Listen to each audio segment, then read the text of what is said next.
back to my film and TV channel. Hope you're all staying safe and well. And we've got, well, it's called a comedy drama, this, but I don't remember the comedy elements too much in this one.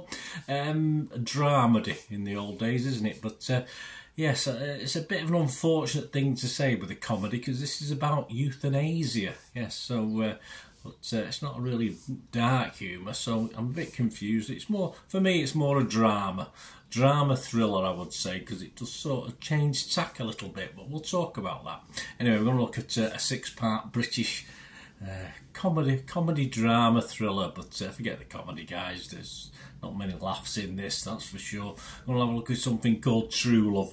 Please, if you're new to the channel, push that subscribe button, push the bell notifications, everything film and TV. Great to have you on board. Let me know what you think about this series or anything to do with film and TV. It doesn't have to be this. And of course, I do a little vlog on my football team, Manchester City, as well. It's if you're interested, it'll be all there on the YouTube channel, so have a look at that if you are, or if you know somebody who might be interested, give them a kick in my direction.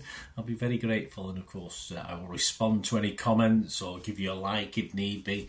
You can give this little vlog a like, that'd be much appreciated. Yes, this series apparently asks the question, is it ever right to end a life?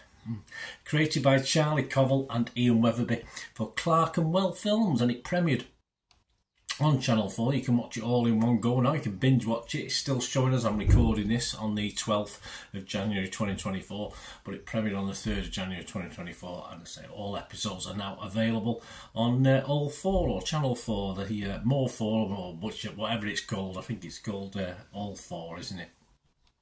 So you can watch it there, as I did. I watched the first couple, then I had to wait, I think, 3 or 4 days, and then the 3rd episode came on, but you were then able to watch all the rest as well, all 6 episodes. What's it about? Well, Phil and Ken, who are teenage sweethearts, now in their vintage years, who never quite managed to forget each other, and are reunited in their 70s at a nostalgia-filled drunken wake in which they and fellow mourners agreed to help each other avoid the slow decline into death in favour of engineering dignified deaths. Yeah, so there's the euthanasia element of this.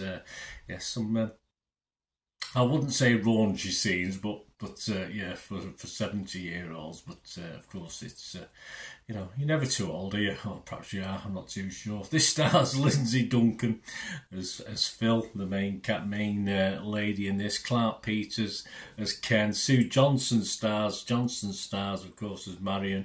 Phil Davis, Peter Egan, Carl Johnson, Fiona Button. There's another young lady now I'll mention in Dispatches in a moment as well, who sort of makes a lot of this the sort of lighter element and the more, for me, lively element of this drama series. Some critics, yeah, Lucy Mangan in The Guardian, praised the performances, calling Lindsay Duncan magnificent and perfect.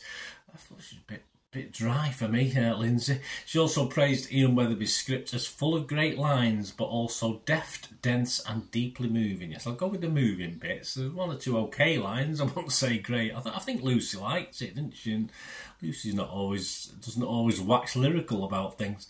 Anita Singh in the Daily Telegraph said it was glorious and praised the witty script. I don't know, I must have missed the funny bits. Callum Midgley in the Times described it as compelling, but the subject matter was brutal stuff. That's a bit put more along the lines I was thinking. Now, Rotten Tomatoes, we got 100% positivity. Now, I've no idea how many. Could be 1, it could be 500, but yeah, 100% positivity from the Rotten Tomatoes critics. Internet Movie Database, Joe Public, the one that we're usually interested in. As I'm recording this, only 130 because it's not quite finished yet, has it? People are still watching it on Channel 4 rather than binge watching like I do. 130, and it's getting a healthy 6.8 out of 10, so that's not too bad. Right, on to my thoughts on this one, guys. On to my thoughts. Just when I was trying to figure out how they could spin this out to 6 episodes, it does a sort of quick shift in story. And of course, it's basically up to this stage an assisted suicide drama, where obviously they're trying to, police are investigating, but not in a deep way. They're sort of accepting certain things, and then all of a sudden, it's sort of by episode 5 turns into a little bit of a thriller, which sort of piqued me interest again. So as I said, it was getting a little bit long-winded for me, a little bit repetitive. But of course, by the end, despite the grit and truly dark scenes, it was sort of work for me by the end. As I said, I was getting a little bit wary or weary. That's probably the best word of it. But about 2/3 of the way through. But then it livened up again. There's a bit of silliness, of course, within the storylines. It's a bit far-fetched and stuff not particularly got into. You're trying to figure out, well, how did he do that? And what happened with this and stuff like that. So, yeah, okay, it may have been squeezed perhaps into an episode or two less, but this was different enough, really, to keep the interest and be an interesting watch for me anyway. The hard-to-watch scenes are done very, very well, of course, as you'd expect. You don't want them to be done too lightly. Of course, a serious subject matter. And though there is a comedy element, as I said, I thought overall it's quite small in the whole scheme of things. The acting is adequate for me from the more experienced actors in this. It was certainly the story that appealed to me. It wasn't really the acting or the on-screen chemistry. But I think a special mention to a couple of the actors. I think Sue Johnson does a great job. But a lively sort of person in the whole storyline. Obviously not always, because this lady's not well, but yeah, she sort of brightened that side up a bit.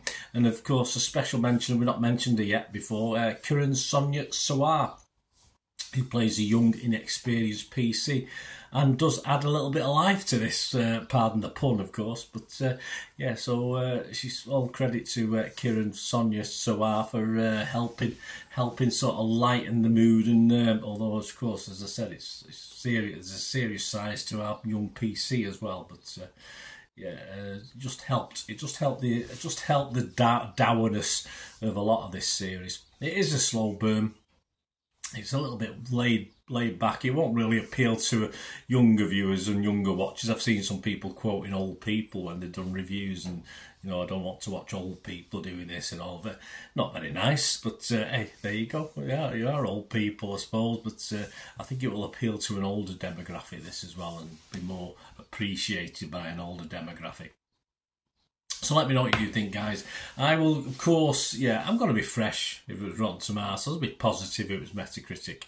And I'm going to give this, not quite as high as Internet Movie Database, but as I said, by the end, I like the little twists.